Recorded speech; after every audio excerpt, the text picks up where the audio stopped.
ದುಡ್ಡಿಗೆ ಮಾರಿದ ಮೇಲೆ ಇವರು ಹೋಗಿ ಅಲ್ಲಿ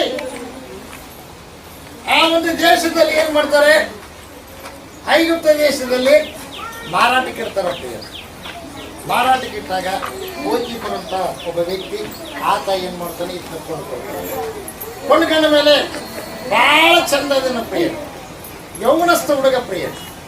ಅವ್ರ ಮನೆಗೆ ಹೋದ್ಮೇಲೆ ಅವ್ರ ಮನೆಗೆ ದಣಿಗಳದ ಕೆಲಸ ಎಲ್ಲ ಮಾಡ್ತಾರೆ.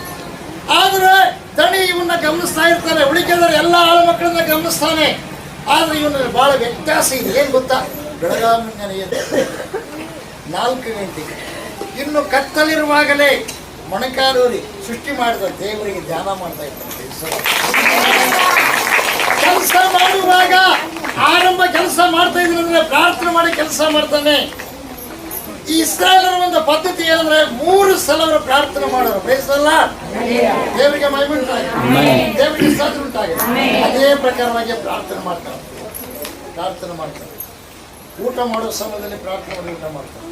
ಇದೆಲ್ಲ ಗಮನಿಸ್ತಾರೆ ಯಾರು, ಯಜಮಾನ. ಆ ವರ್ಷ ಬೆಳೆ ಸಮೃದ್ಧಿಯಾದ ಬೆಳೆ ಬರುತ್ತೆ. ಇವ ಎಲ್ಲಿಗೆ ಈತನ ಎಲ್ಲಿ ಕಳಿಸ್ತಾರೋ ಆಗಲಾರ್ದ ಕೆಲಸ ಎಲ್ಲ ಆಗಿಬಿಡ್ತಾರೆ. ದೇವರಿಗೆ ಮಹಿಮೆ ಉಂಟಾಗಿ, ದೇವರ ಸ್ತೋತ್ರ ಉಂಟಾಗಿ.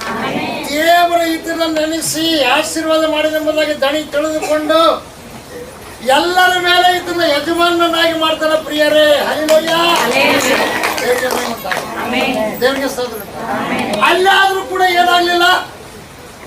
ಅಲ್ಲಿ ಪೋಟಿಪರನ ಹೆಂಡತಿ ಮಹಾರಾಣಿ ಅಯ್ಯಮ್ಮ ಇದ್ದ ಮೇಲೆ ಕಣ್ಣಿಡ್ತಾಳೆ. ಕಣ್ಣಿಟ್ಟ ಮೇಲೆ ಏನಾಗುತ್ತೆ ಗೊತ್ತಾ, ಈತ ಅದಕ್ಕೆ ಒಪ್ಪಿಕೊಳ್ಳಾರ್ದು ಇದ್ದತ್ನಾಗ ಗಂಡನ ಕರೆದು ಇವನು ಇಬ್ರಿದವನ್ನ ಕರ್ಕೊಂಡು ಬಂದು ಮನೆಗೆ ಇಟ್ಕೊಂಡು ನನ್ನ ಮಾನವನ್ನ ಮಾಡಕ್ ಬಂದಿದ್ದ ಅಂತ ಹೇಳಿ ದೂರ ಹೇಳ್ತಾಳೆ. ಈ ದೂರ ಹೇಳೋ ಪದ್ಧತಿ ಎಲ್ಲಿಂದ ಬಂತು ಪ್ರಿಯರೇ? ಅಲ್ಲಿಂದ ಬಂತು, ಅವಳಲ್ಲಿಂದ ಬಂತು ಪ್ರಿಯರೇ. ಹಲ್ಲೆಲೂಯ. ನಾನು ಹಣ್ಣನ್ನು ತಿಂತಿದ್ದಿಲ್ಲ ಅಪ್ಪ, ಆ ಹಾವು ನನ್ನ ವಂಚಿತ, ಅದು ಹೇಳಿದಕ್ಕೆ ನಾನು ತಿಂದಿದ್ದೆ.